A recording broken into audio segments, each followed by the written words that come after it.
Yes, Argyria nervosa, if you're an enthusiast of obscure hallucinogens, this is one to reckon with. Possibly, gram for gram, it is the most powerful plant hallucinogen on the planet. And yet, though there are 13 species of Argyria, all containing psychoactive compounds, spread from Kerala in India down through Micronesia, there's no history of human usage in that entire cultural area. So there are mysteries about who knows these things. You know, when you go to the Amazon, most people have a kind of noble savage prejudice, and they think that it has to be the naked people who are off-river, who are very wild and woolly, and then they make the good ayahuasca. Often this is not the case. Often it's the guy who lives on the edge of Iquitos or Pucallpa who tends his garden and is fairly conversant with the modern world. Some of you may know F. Bruce Lamb's book, Rio Tigre and Beyond. He describes a situation in there where a man who had in his youth been kidnapped by Indians and learned to make very good ayahuasca. Later, he encounters another tribe of Indians. He's on a rosewood collecting expedition to a remote part of the jungle, and he encounters these Indians, and they invite him to take ayahuasca with them. And it's just garbage as far as this guy can tell. So he says, I'll show you how they do it where I come from, and makes it for these people, and literally becomes a culture hero overnight, is hailed as the great reformer of their ritual, and just simply because he showed them how to get really, really smashed on it. And yeah, the DMT is in the desmanthus, and the pergamon contains the MAO inhibiting harmaline. It's in the seed of the desmanthus? No, it's in the root bark scrapings. And the harmaline in pergamon harmala is spread throughout the plant and concentrated in the little black seeds. If you don't want to drive out to Elko, find an Iranian market here in LA and tell them that you want to buy Hurmal, Hurmal, and they will sell you the seeds of pergamon harmala. It's used in Iranian households as a fumigant and incense. You just throw some on a charcoal, on a bed of coals, and it makes this wonderful incense-like smoke, which is actually intoxicating. I mean, a wonderful thing to do if you want to do some exploratory chemistry is take half a dose of mushrooms, and then after a couple of hours smoke some pergamon harmala in a bong or a pipe, and the MAO inhibiting characteristic of the harmaline will immediately lift the curtain for about 15 minutes on a very spectacular series of very cool hallucinations. In other words, they're hallucinations where you can just sit and look thinking, my goodness, this is fascinating and compelling, rather than the other kind of hallucination where you're, you know.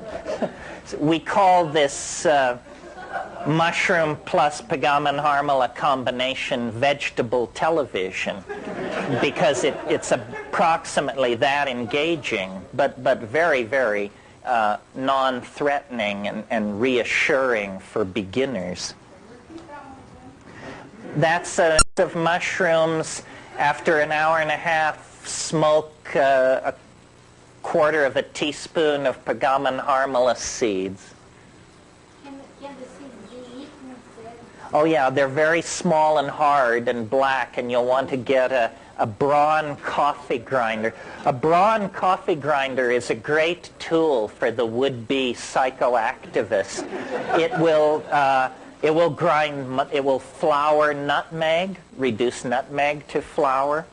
Nutmeg's fascinating. I used to take it when I was in high school. I used to take it at night, and I would stay up late and study. It would sort of wire me, and then I would sleep. But when I would wake up in the morning, I would be absolutely smashed. And I didn't even know what it really was. It was almost before I smoked cannabis.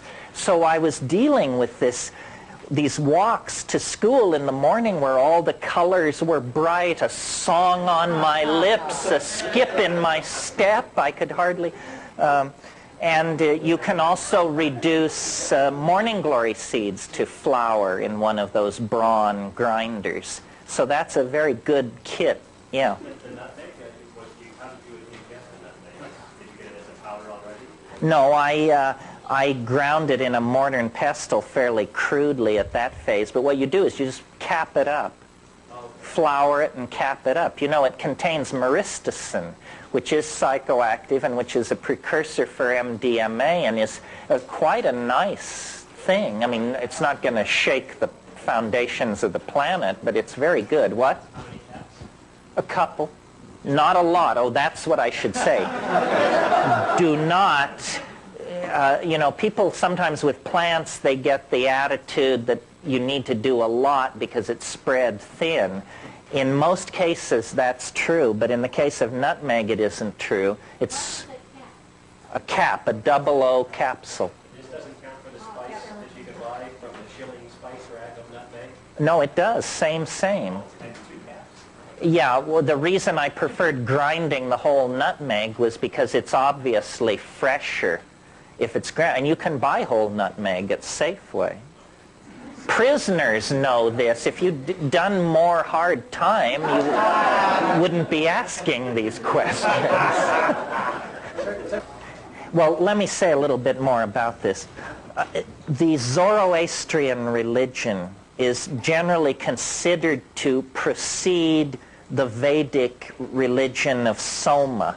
Soma is this mysterious Vedic intoxicant of great antiquity. The 9th mandala of the Rig Veda is this enormous hymn of praise to Soma, greater than Indra, it says.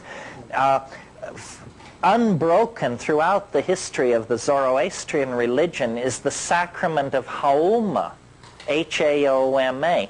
Haoma and Soma appear to be historically related, and Haoma is Pagamon Harmala.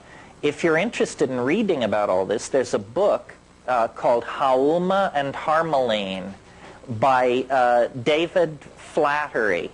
It's Near East publication number 23, and it's available from the Near East Studies Department of UC Berkeley.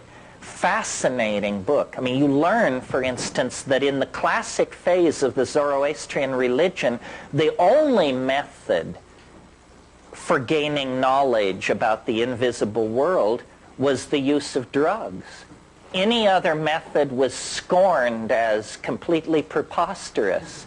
And since this is rather close to my own position, I'm pleased to find it in place so early. They talk, in that book, they discuss how there is this concept in Zoroastrianism of what is called the Menang world.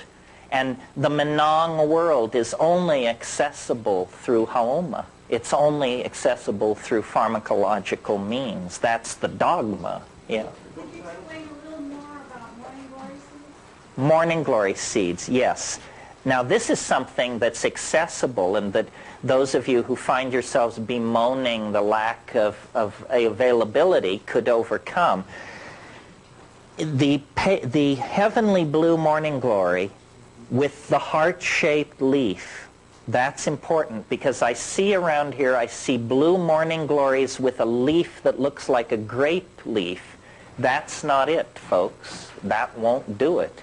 It has to have a Valentine-shaped leaf and this brilliant blue or white and blue flower. Those are hybrids. The blue is the wild type. It's called heavenly blue. The white is called pearly gates, and the white and blue is called flying saucer. These guys must have been doing more than... Something was up. Now, listen carefully, and I'll avoid a lawsuit, and you'll avoid a tummy ache.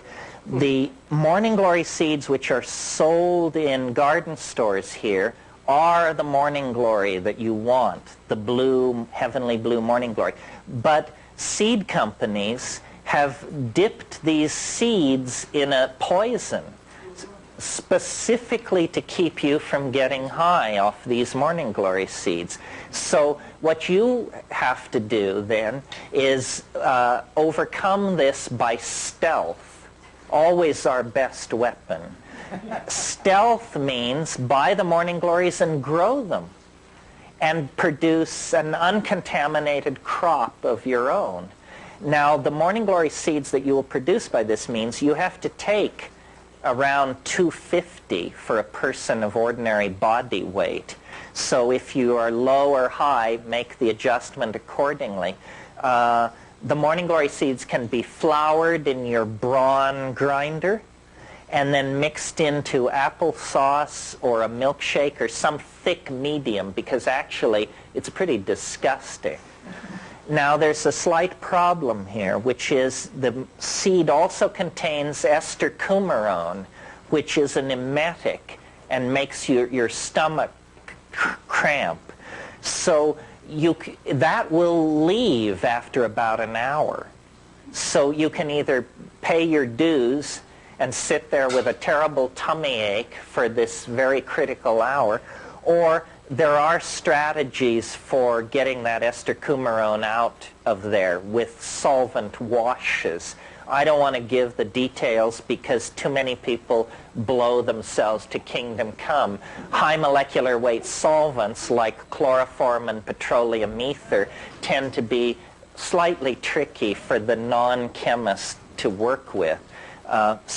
But if you are a chemist, go to the literature and you'll figure it out. A solvent which sometimes works, which is non-explosive relatively, is grain alcohol. But grain alcohol, the reason chemists don't use it is because it's not very efficient. You'll get like 60 to 70% of a sample, where if you go to chloroform or PET ether, you can push that up to 96, 97%. If you get the seed, again, treat it like the morning glory. Flour it in a very fine grinder. Those seeds are hard as hell, so you've got to do that. Flour it, soak it in water, shake the water vigorously several times. The larger the volume of water, the more efficient the filtration or the extraction will be. And then pour all the water through a Melita filter, and then collect the water and take it. I don't think it would be a good idea to try to concentrate that by heat, or you'll destroy the active principle. These beta-carbolines, harmine, harmaline, they all have there is a slight stomach thing. They come on in about an hour. There's what's called visual streaming. I am assuming, first of all, I'm making a number of assumptions here, that you are sitting in silent darkness and that you have an empty stomach. And then you get visual streaming, which, if you've never seen this, it's basically, it looks like you're driving through a bunch of after images. There are these purple and chartreuse lights sliding past, and when you stare forward, you can see them sliding past. After about 10 minutes of that, and possibly a hit of cannabis, it becomes more explicit, and you move into the realm of what's called hypnagogia. Hypnagogia are dancing mice, little colored candies, pieces of ribbons, gears, screws, the trivia, the impedimentia of the phantasmagoria of your mind, you know. And then after about 10 minutes of that, And of course, what's happening, if you have a pharmacological vision of this, is thousands of these molecules are arriving at the synaptic site of activity, elbowing aside the local population of endogenous neurotransmitters, getting them out of the way, plugging themselves into the receptor site and beginning to lift the electron spin resonance levels and push them in new directions. And you can almost hear it doing this. Then beyond the hypnagogia, there is the actual trip. And it usually is encountered, you have to go through what Mircea Eliade called the rupture of the mundane plane. This means that the world has to, it like falls apart or explodes or settles down on you. There's a sense of a rupture of plane, and then the visually coherent, emotionally laden, information-laden, high-content hallucinations occur. And many people have taken psychedelic drugs and never gotten past the hypnagogia. They don't know that there's something out there besides dancing mice and spinning geometric wheels and stuff like that. But beyond that, you cross over. And that's the typical model of a trip. Now, what happens with all of these things to greater and lesser degrees, LSD, psilocybin, mescaline, ayahuasca, is, and I've never actually ever heard an explanation for this. For some reason, the experience comes in waves. There's the first wave. That makes sense. That's the drug taking hold. But why then, after 20 minutes of unbelievably outlandish hallucination, will it like all stop? You know, and it's like a moment ago you were screaming for mercy. Now you look around and you say, I'm down. Am I down? I seem to be down.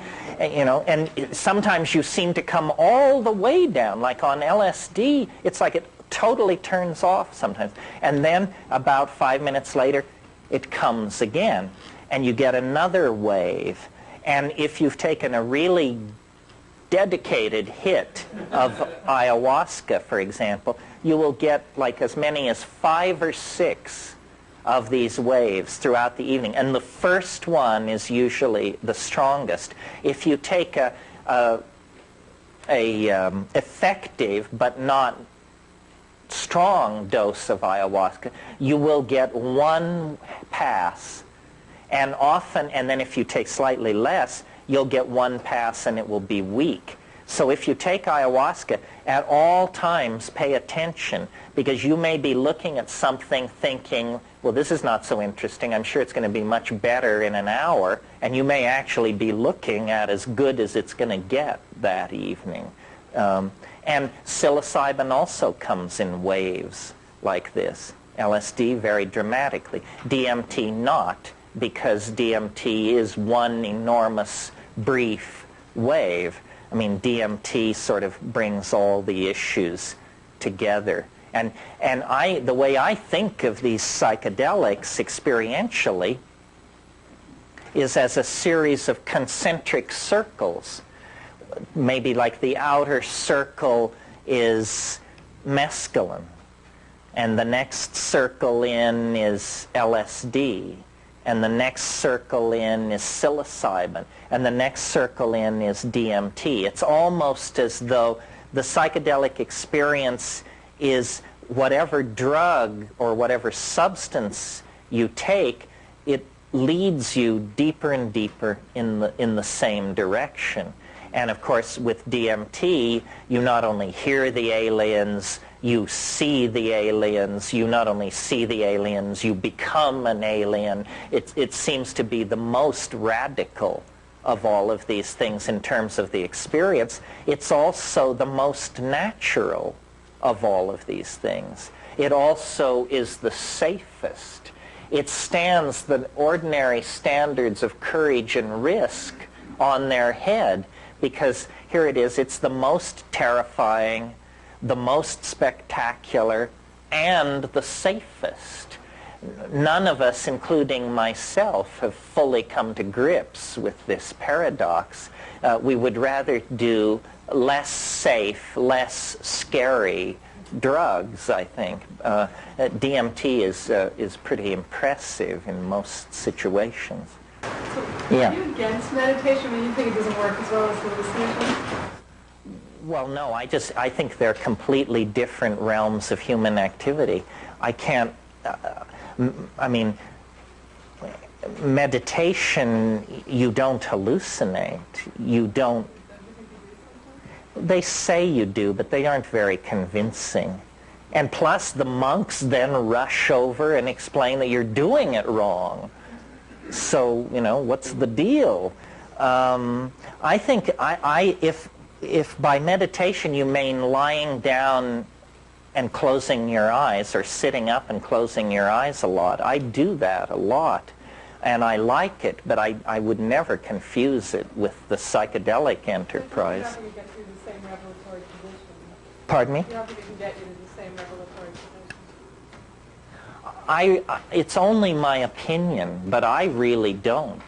I think that it's that all of these spiritual techniques are not substitutions for the psychedelic experience, but trade-offs.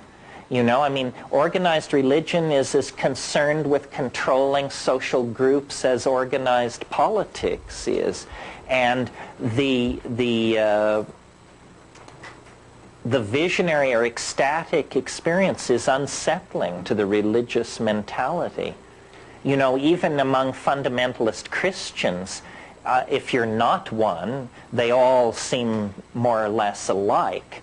But if you move into that world, you discover that they are very strongly polarized in two directions. Those who are scripturalists and those who are experientialists. The glossolalias, the speaking in tongues, the holy rollers, that sort of thing. And the scripturalists are very uncomfortable around the experientialists, because to them it looks like demonic possession, and they get really agitated about that.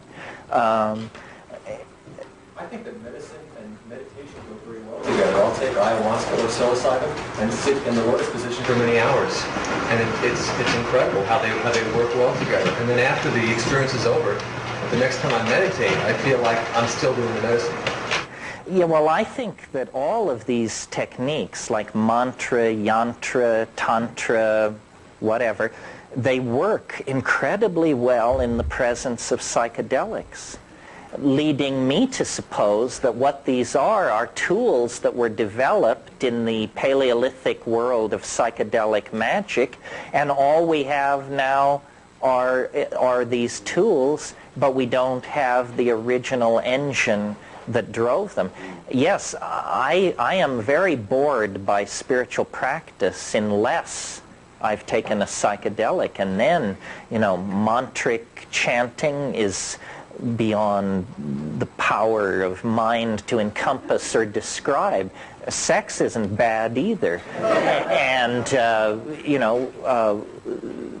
it seems to be a general functional enhancer is what it is. Yeah. What about drums? Acoustical driving is also a tried and true tradition. But see, it's not about the exclusivity of method, but the combination of method. I mean, what you want to do is beat your drum while sitting in Yab Yum, while stoned on X, while at the holy mountain, while the astrological configuration is correct, and then, line it all up and then push it through. That's the way to do it, I think. Yeah. Would you talk about creativity, like using hallucinogen as a way to get more out of one's creative? Well, it goes back to this function of boundary dissolution. Creativity, if you analyze what do we mean when we say that, it basically means being able to transcend the ordinary. you see it in a way nobody else ever saw it, whatever it is, and so that's creativity. Psychedelics, by dissolving the boundaries of cultural expectation, let you see things in new ways. I was in a situation recently where it was evening, and silhouetted against the sky were flame cypress trees, but they were all black. And I was looking at them. I've seen flame cypress trees against twilight skies many times. You all have as well.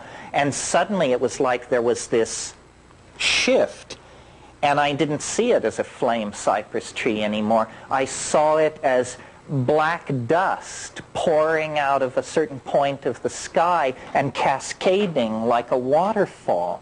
And I was looking at 3 waterfalls of microfine black powder pouring out of points about 60 feet above the ground.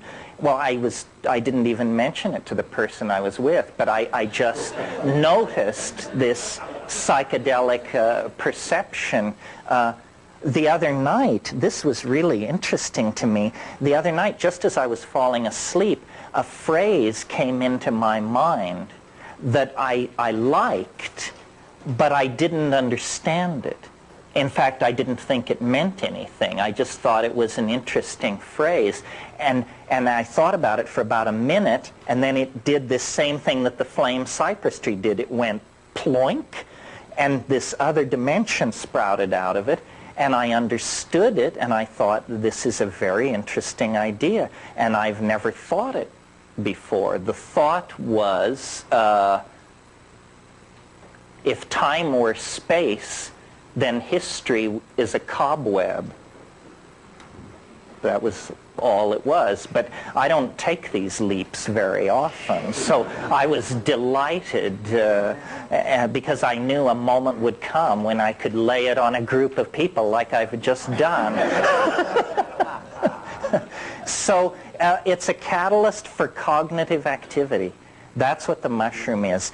Dance, drama, song, painting, body expression, creativity, and simply the passive act of understanding. This is what it does for us, and this is what we love to do. I mean, we are creatures of the mind. You know, they talk about virtual reality as some future technology that's going to change everything. We've been living in a virtual reality for the past 6,000 years. I mean, look at cities like New York and London and Los Angeles. I mean, every nature has disappeared. Everything you see is a human idea downloaded into material existence. It's entirely virtual. It doesn't disappear at the punch of a dial, but it is as virtual as the virtual realities that will eventually be made out of light behind goggles. Culture, the whole thing is that culture and language tend to become traps, and yet they can be the platforms for enormous freedom if you understand what it's all about. And what it's all about is you. You are the center of the mandala. You are not marginalized in any way.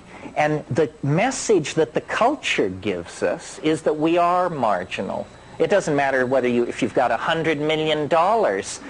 Fortune magazine will inform you that so do 10,000 other people on the North American continent. There's nothing special about you. And so we are constantly, this is part of the democratic legacy. We are constantly told, you're not special. Special isn't special. Anybody could do it. What the psychedelic, and so then when you look for guidance, direction, mentorship, we always look toward institutions.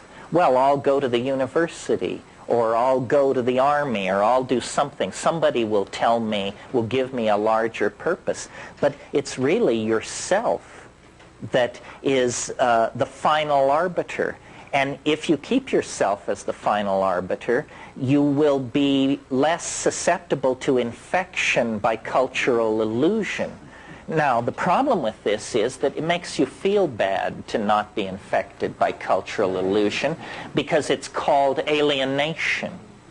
You know, but this is, I can't solve all problems. The reason we feel alienated is because the society is infantile, trivial, and stupid. So the cost of sanity in this society is a certain level of alienation. I grapple with this because I'm a parent. And I think anybody who has children, you come to this realization, you know, what'll it be? Alienated, cynical intellectual, or slack-jawed, half-wit consumer of the horse shit being handed down from on high? There is not much choice in there, you see, and we all want our children to be well-adjusted. It's unfortunately there's nothing to be well-adjusted to, so that's a real problem. It's almost like we've been inoculated here for this culture. Yeah. Terence said, Eric Fromm said that to be adjusted to a neurotic society is to be neurotic yourself. Yeah, I think, well, and I really believe that extra-environmentalism, which is a nicer, though longer word for alienation, is defensible and shouldn't be thought of as pathological. What I noticed in going to the Amazon and Indonesia and these places is that the person you want to get to is the shaman. But the shaman is different from everybody else. Like when you go into an Amazonian tribe that's way upriver or something, the people behave the way you would expect naive, untraveled people to behave. They want to touch your Gore-Tex and, you know, look at your camera and look through the binoculars and fiddle with the can opener and all this. No shaman would ever stoop to such behavior. A shaman knows that cultures are provisional and is interested in you as a person. The other people don't even see you as a person because you're huge, white, strange smelling, and incomprehensible. The shaman sees you as a person, and it's because he is alienated. The reason shamans can do their magic is because they are outside the belief system. I really think that that's true. Everyone else believes, you know, that the guy in the other village can send the mojo and mess with you. The shaman knows that that's not quite how it works. And so then he, as it were, can go behind the board and fix the cultural TV that everybody else is just watching. So I think alienation, extra-environmentalism, shamanism, whatever you want to call it, is simply individualism in the context of cultures that don't value individualism. And cultures don't. You know, it's said nature acts to preserve the species. Cultures act to preserve the illusions of the population. They're not interested in you if you're an Einstein or a Jackson Pollock, or unless they can fit you in to the pre-established systems of commerce and canons of aesthetic order and so forth and so on. And then that's called being civilized. Okay. Anything else? Yeah. You mentioned something about this creative conflict with frogs. I don't think I did, but if you say I did, I did. Oh, could I? Well, yes, let me explain. The question is, what's with licking frogs? I'm not sure I got it right, but, well, you know, you kiss a lot of frogs before you find a prince, and you probably lick a lot more.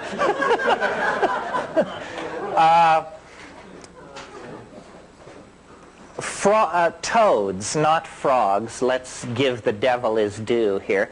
Toads of certain species produce a relative of DMT in large glands in their necks.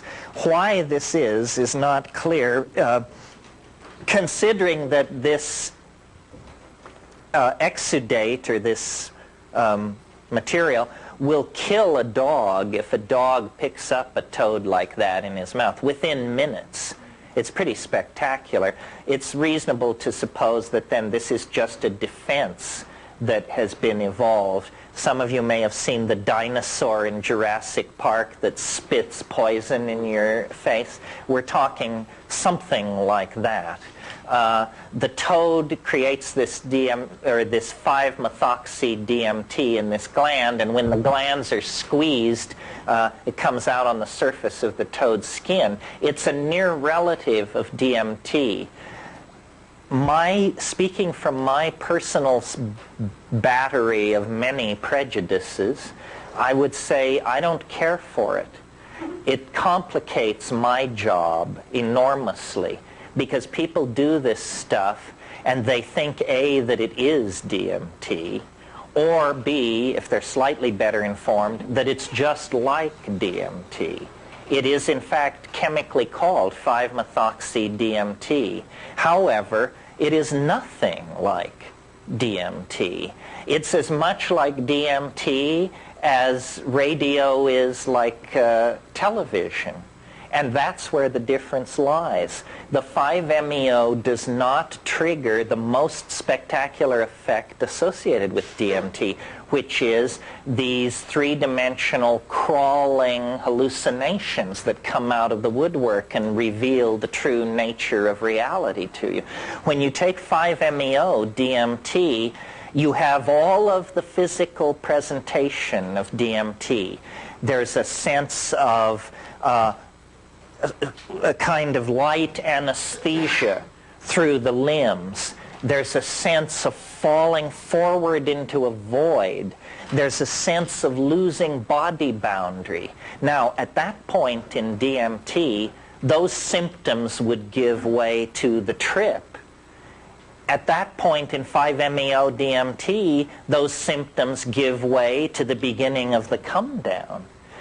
And people who have never taken DMT sometimes rave about 5-MeO and say, this was the most astonishing thing I've ever happened to me.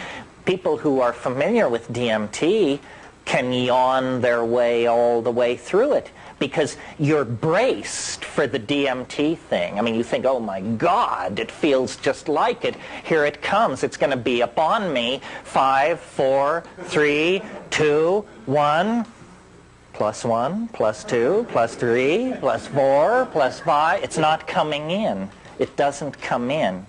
And so, and then 5-MeO is fatal in sheep as well as dogs, spectacularly fatal in sheep. And so I guess if you're a sheep, it's counterindicated. Doesn't seem to be harmful in human beings, but with so little data available, I think maybe we should, there are old psychedelicists and bold psychedelicists, but there are no old, bold psychedelicists. There might be a few. Of course, getting them to speak ordinary English is a real challenge. Don't point at me. I'm a child, a mere stripling. Okay. Well, anybody else? We can do this till doomsday. I may never get to my agenda. Not to discourage you. Well, yeah? Contact with the government? Have I had any contact with the government? Not exact. Well, up until a week ago, the answer to this question was yes. I mean, no. When I got home from Esalen the last time, there was a really funny letter, which I haven't quite figured out how to respond to. Dear Mr. McKenna, I'm an officer of the California State Police, fascinated with DMT, and recently read the interview with you in the San Francisco Chronicle. I wonder if you would be willing to meet with me and have coffee so we can discuss this at your earliest possible convenience. So, What I did was fairly chicken shit, actually. I found a copy of Food of the Gods, and I sent it off, and I said, this is my latest book, or this is a book of mine. It deals in part with DMT. Give it a quick read, and if you're still interested in a get-together, call me. So once you establish that you're an intellectual, they just... harmless, a nut of some sort. Yeah, now I'm a rapper. Now I'm making Leary's mistake, the 25-year-old, the 15 to 25-year-old crowd. But I've got news for you. Next year, Invisible Landscape is coming out. It was the book my brother and I originally wrote. And when that book comes out, all my books will be in the public domain, or, available. Sound Photosynthesis has at least 70 of my tapes. Dolphin Tapes has 40 more. Then there's a scattering of other people with a few. I am not going to do this till hell freezes over. I have a whole other plan for myself. And I think also, once you crusade for 10 years, if you haven't captured Jerusalem, you better go back to farming in Provence. And that's more or less metaphorically what I intend to do. Pardon me? No, I'll tell you some of my plans briefly, because it doesn't relate to this. 220 species of trilobite occur in the shales of southern Bohemia. I plan to go to Prague and organize the peasants of Bohemia to collect these various species of trilobites, ship them into a central warehouse in Prague while we will identify, photograph them, and issue a very high-end catalog for collectors of rare fossils. And I will become the trilobite maven of Prague 6 and disappear from this domain, because I think I've said all I have to say. I mean, not today, thank God, but in the course of doing all this, yeah. I've heard you mention that you see Prague as becoming a real central point for thinkers and poets and radical ideas to kind of coalesce and be the fulcrum to kind of bring this country into a new flowering, if that's a good way to say it. Well, I think that the greatest period of American creativity in literature and in other areas too, arguably, was in the 20th century, was the 20s. And that's because an expatriate community conducted a critique of American society from a foreign vantage point, in that case, Paris.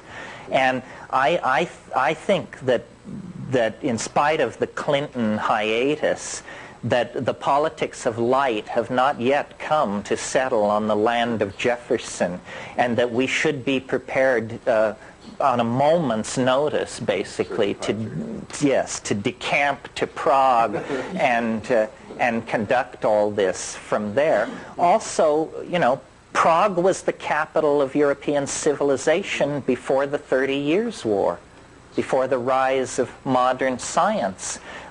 It's an Italianate city, untouched by either world war. It's a beautiful place. I don't like the part of what I do that is a cult of personality. I don't like it that a white guy sits at the front of the room and pontificates. And I don't know if you've figured out this shuffle, but I have, and I know that I don't know anything more than you know, really. And that it's just a funny circumstance of fate that you sit and listen and I speak, because there are no experts. And there is only, the integrity of doing and having done. And really, if you get the message, you will be able to transcend the need for any more of this, because it's really a message of self-trust and self-empowerment. And then what I'm also trying to create is a community of shared associations about these weird states, so that we don't have to all privately think we're losing our marbles. You know, let those who talk to the elves find each other and band together. I am not I am basically a scientist without portfolio, because no academic institution would ever trust me with a portfolio. But I move in the domain of the gurus, the channelers, the pontificators, and those with secret revealed knowledge from Atlantis and Lemuria. But I have contempt for all of that, whether it's true or not, because they got there the wrong way. You know, you have to come through the rules of evidence and reason. Reason is not science. Don't confuse them. I'm very much a critic of science and the scientific method, but I don't think reason can be tossed out with that bathwater. What is being proposed here is that we're on the brink of the discovery of another world, a world as potentially transforming of our world as the discovery of the Western Hemisphere transformed European civilization in the 1500s.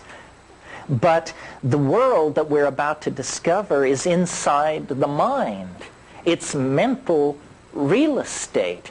We who have made consciousness our game by building cities, elaborating literatures, tossing up religions, and setting armies marching, we who have made consciousness our game have barely scratched the surface of human consciousness.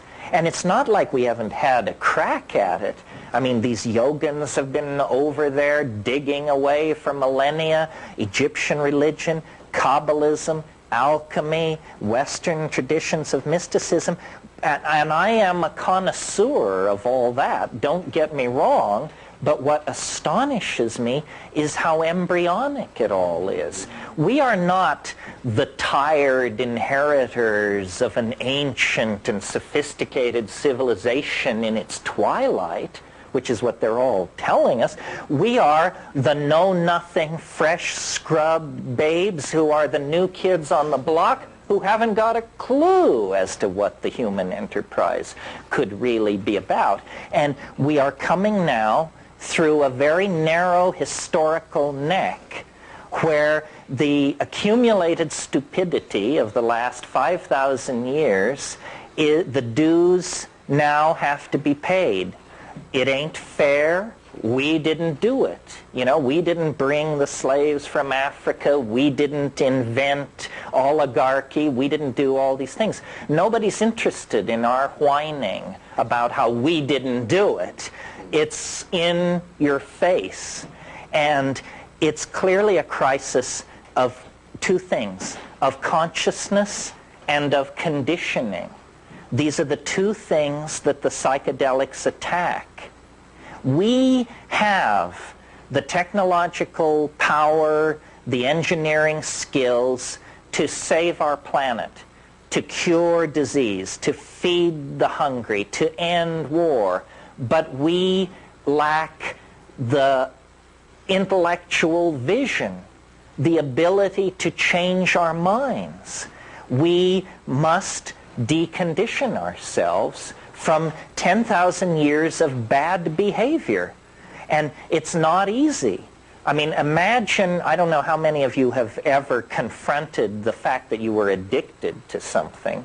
And some addictions are really serious. If you've ever been addicted to tobacco or heroin, I'm sure you know what I mean. Well, then imagine a global population addicted to a drug, the use of which is killing us, but we can't, there's no doctor saying you should, there's no rehab clinic to go to when you're a species.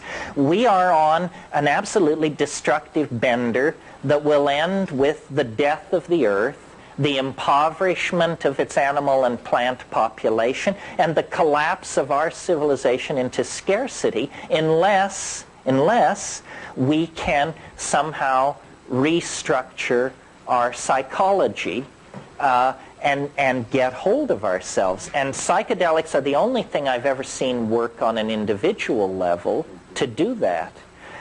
In the early 60s, they were curing 75% of chronic alcoholism cases that they treated with LSD.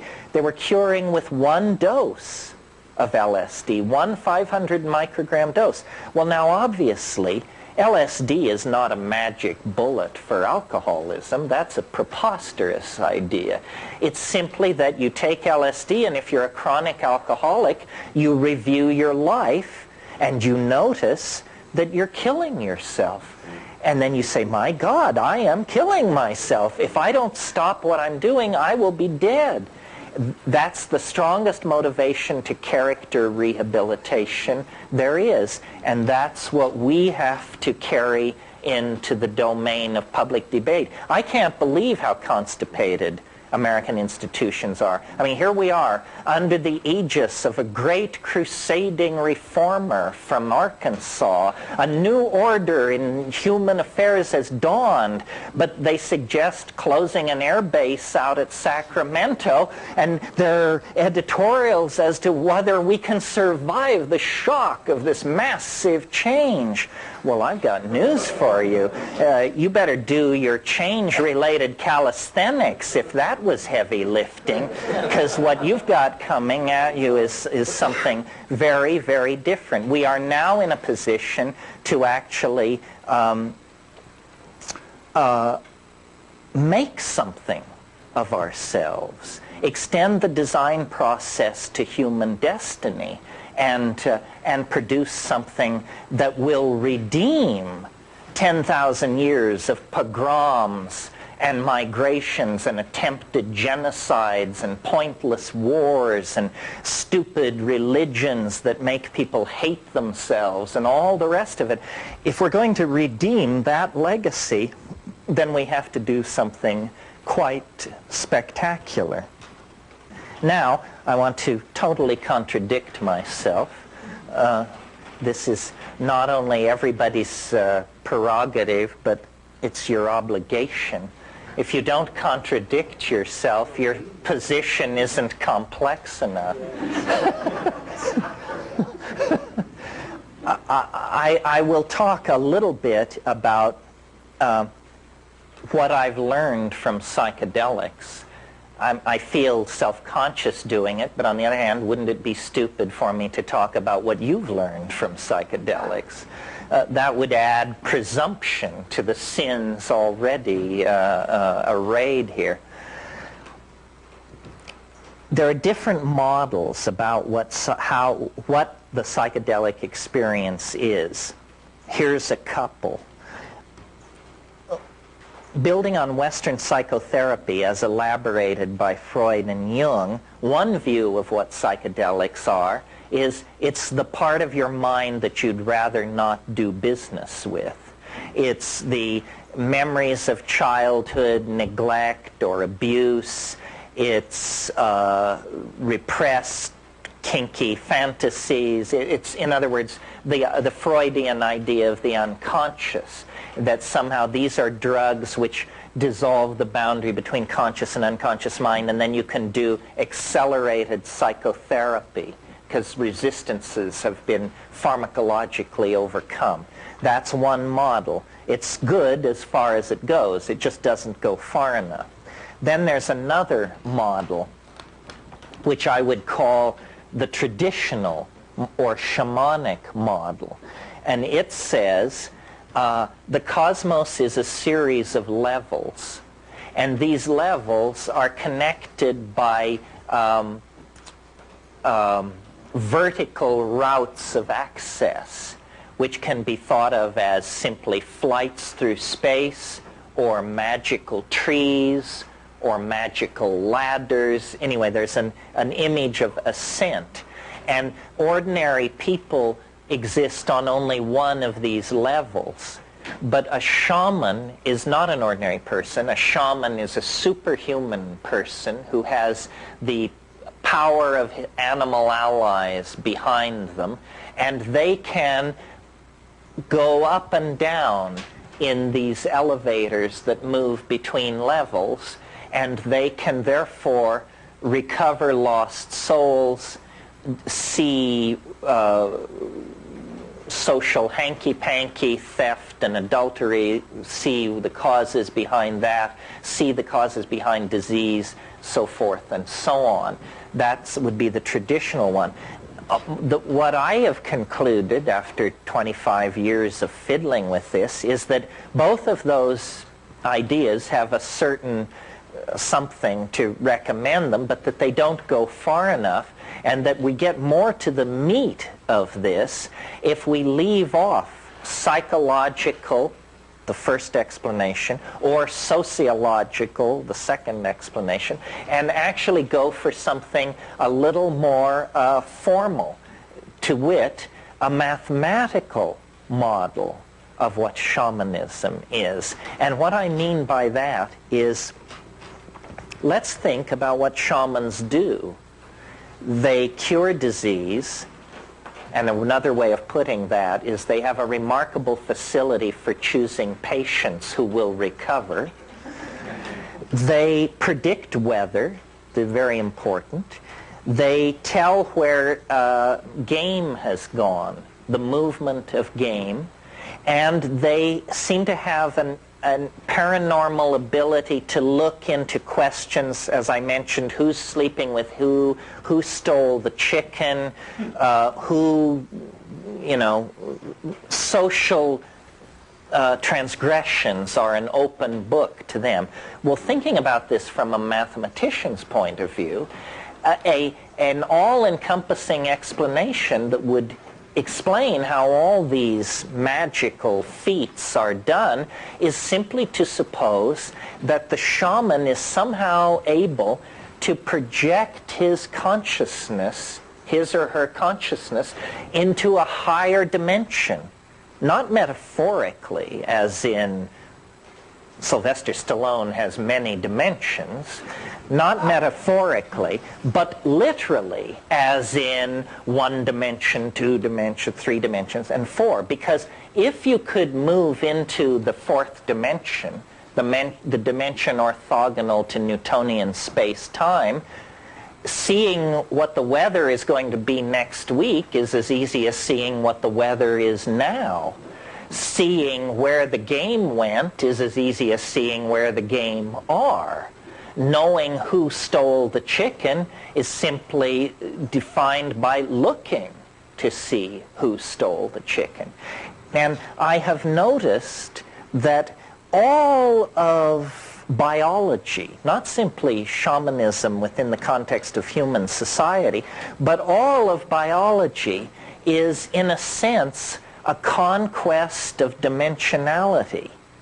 That as we ascend the phylogeny of organic life, what animals are a strategy for conquering space-time. And complex animals do it better than simpler animals. And we do it better than any complex animal. And we 20th century people do it better than any people in any previous century, because we can bind data in so many ways that they couldn't, electronically, on film, on tape, so forth and so on. So the progress of organic life is deeper and deeper into dimensional conquest. Well, from that point of view, then, the shaman begin to look like the advance guard of a new kind of human being. A human being that is as advanced over where we are as we are advanced over people 1 million years ago, because we have very elaborate strategies for coding the past. It's a dimensional conquest. So that's part of what I've learned about psychedelics, and I could have left it there, but I never do,